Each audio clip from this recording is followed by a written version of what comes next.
Hey guys, welcome back to another Sports Hub video. We're kind of in that middle of the season right now where, fall sports have just ended in the last month and now we are just beginning winter sports. We are going to have we're going to have kind of a little award show, the best things we saw this year in the football season. Ryan, you ready for it? Yeah. All right, so if you guys got the paper on Wednesday or went online at all, you would have noticed we had our Defensive Player of the Year just come out. Our Offensive Player, that went to Matt Masker, Kearney Catholic. Defensive Player of the Year, that stayed right in Kearney with defensive end linebacker hybrid Noah Urbanic. What did you think of those two awards? Let's start off with the offense. Matt Masker had a sensational season. I think, that one, it was kind of a shoo-in. It was a pretty easy vote. We got all our votes from, the people from our staff and then from the coaches. They sent theirs in. It was a pretty easy vote. You break records at the C1 level, a lot of records. And with that being said, you have the team's success of winning 10 games, and pretty easy vote. Yeah, it was. He played well all season. He can make the reads. He has a strong arm. He's a smart, intelligent player. And in your story, he talked about the difference between a sophomore year and growing as a junior. So, and also, too, credit to him. He credited his wide receivers and his coaching staff for making the player he was. Very fun to watch, yes, Mr. Matt Masker all year. Defensively, it was a little tighter voting. Noah Urbanic ended up winning out. Was it the right vote? Yes. Why is that? Noah played one of the toughest positions at Kearney High. He saw a lot of double and triple teams this year from opposing offenses.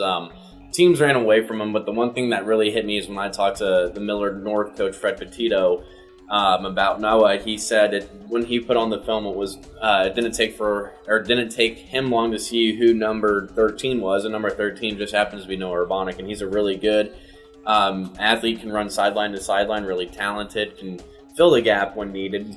And if you're looking at stats, maybe Noah didn't have quite as many tackles as some other schools in the surrounding areas, but he had plenty of splash plays. He had the attention drawn on him, and really that's what won it out for him. Most Improved Player of the Year. And when we thought about this one, we're going with Levi Asp, Loomis quarterback. I thought that not only as a player he improved, but team-wise, the Loomis Wolves went from 3-5 last year to 9-1 this year. They started off 9-0 before losing in the playoffs to Ansley Litchfield, and Levi Asp was a major reason why. 5 touchdowns as a junior. He translated that to his senior year to 33 total touchdowns and was, a weapon on the ground and through the air. No, he's a good player, great athlete.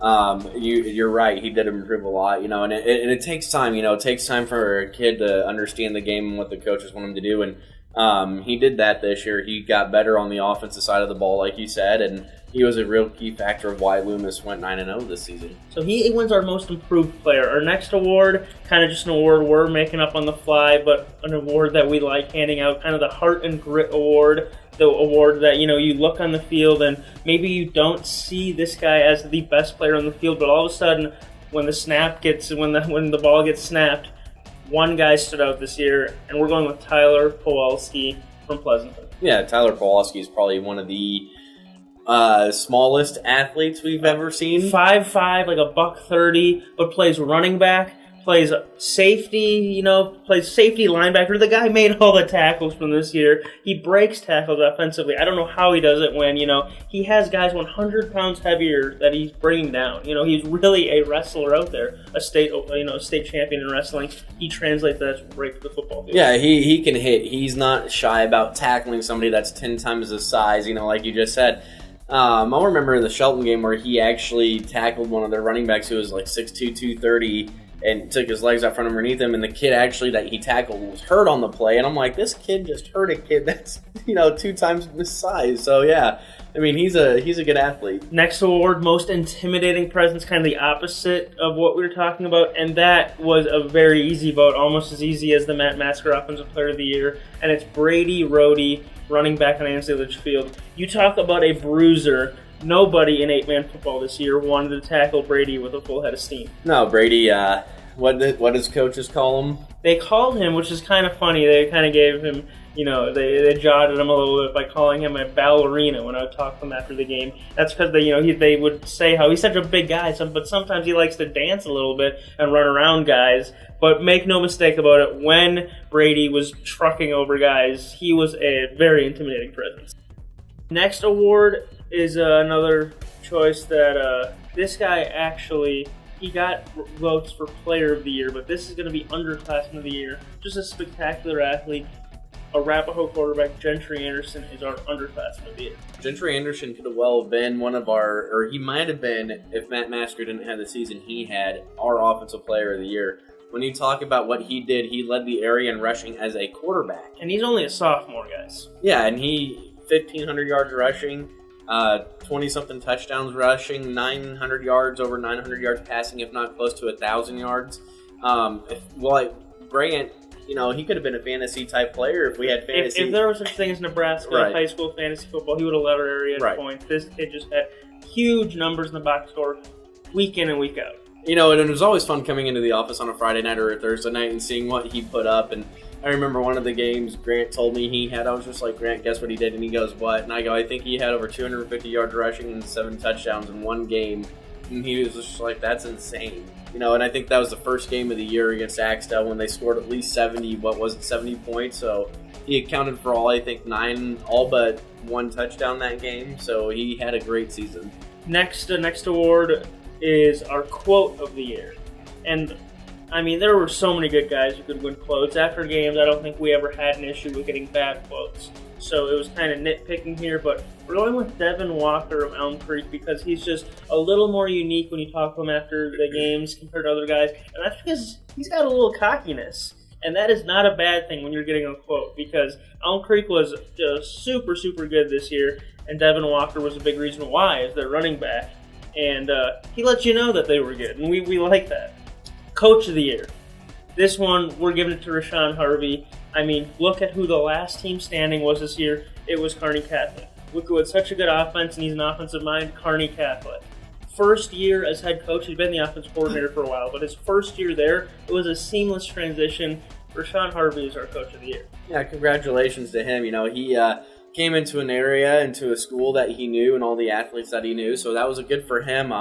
That offense, though, can they get any more creative running these 5-4 wide sets, running screens, running, drag routes, running go routes, running post plays, and you know what? All of them seem to go for touchdowns, too. It doesn't matter where they are in the field. They hit a big play no matter what, but unlucky for them, they ran into a buzzsaw that was Bishop Newman in the semifinals, and got beat, but what he told me at the end of that game was, he was proud of the way his kids played this year and that they had a goal in mind and they achieved a lot of those goals, but one of them was to get to Memorial and that wasn't fulfilled. To end things here, we are going to just some guys to look out for next year. It's a ways away, we know, but Matt Masker, he's going to be returning for his senior year. He's definitely going to be the front runner for Offensive Player of the Year to repeat.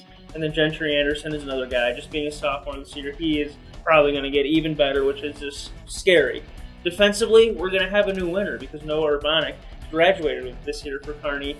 And if Gibbon can get a few wins under their belt or a few more, have a better season than they had this year, Wyatt Key, a linebacker for Gibbon, I think he's the front runner, at least at this point right now, for Defensive Player of the Year next year. Yeah, he led, I think, by game or per game in our area with tackles. He had over 130-something tackles this season. Even as a sophomore as well, he had over 130 tackles. And I remember you said that you voted for him at one point a season ago. Well, yeah, last year Gibbon was fantastic in the regular season, and he was just a sophomore. I thought he was outstanding.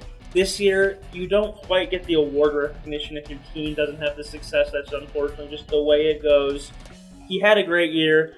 If Gibbon, like I said, can get a few more wins, don't be surprised if a year from now we're talking about Wyatt Key as Defensive Player of the Year. But definitely a little late talking about this now, but a big congratulations to Southern Valley and Ansley Litchfield for making to the state tournament in volleyball. They both had great seasons. And then Kearney Catholic, it didn't end the way they wanted it to with a fourth-place finish. But Anna Squires, she won her Player of the Year, Kearney Catholic star. She was very good as a senior, and we wish her the best of luck as her and Kylie Teal, both on Kearney Catholic, take their talents to UNK next year. Thanks, guys.